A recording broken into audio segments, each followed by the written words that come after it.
dagat. Wow! Wapo.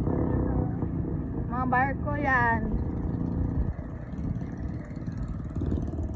I think this is where they put all the fish. Oh. Wala, kadami na no. Anchor yan. Ha? Mga lagyan isda yan. Lalagyan ng isda.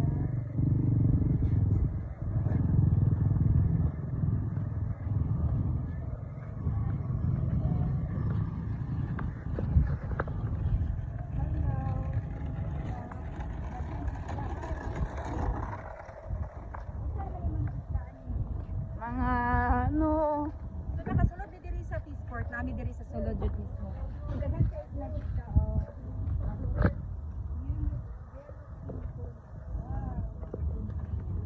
Dagan kay sila mga yulupin to na Wow! Pila sa ding isa ka box? 4-6. Pila ka kilo? 30 kilos. 30 kilos? Wow, so nahimutang ra siya og. Okay, 150. Wala na 150. Kabarato ra. Buro na. Buro daw, apa kayo? Daw. 3.5 lang? 3.5 lang ni? Yan. Pila man ni? Kuani. 3. 110 ang kilo. Wow, 110 lang ang kilo? Dali lang. Kung ingon akong husband mo, adi ni diri karon. Ha? Barato lang? Dali lang. Wala na yung last price na ni mo? 3 plus na.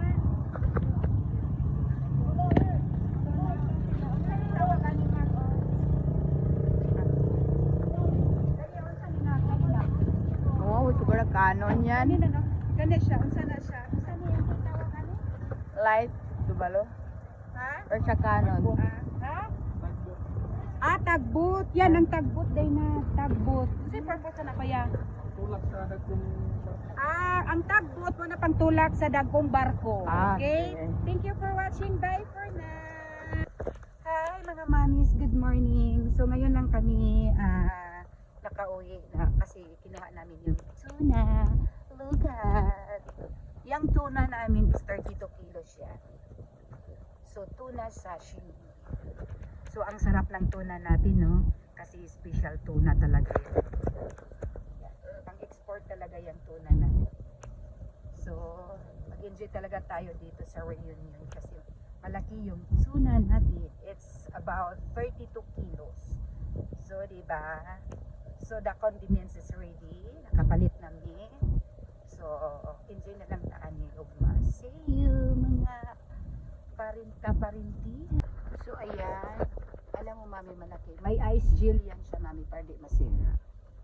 So yun yung talaga sikreto ng tuna. Dapat naka-ice gel siya. Ayan. Para masarap pa rin kainin. For tomorrow. Okay? Ayan.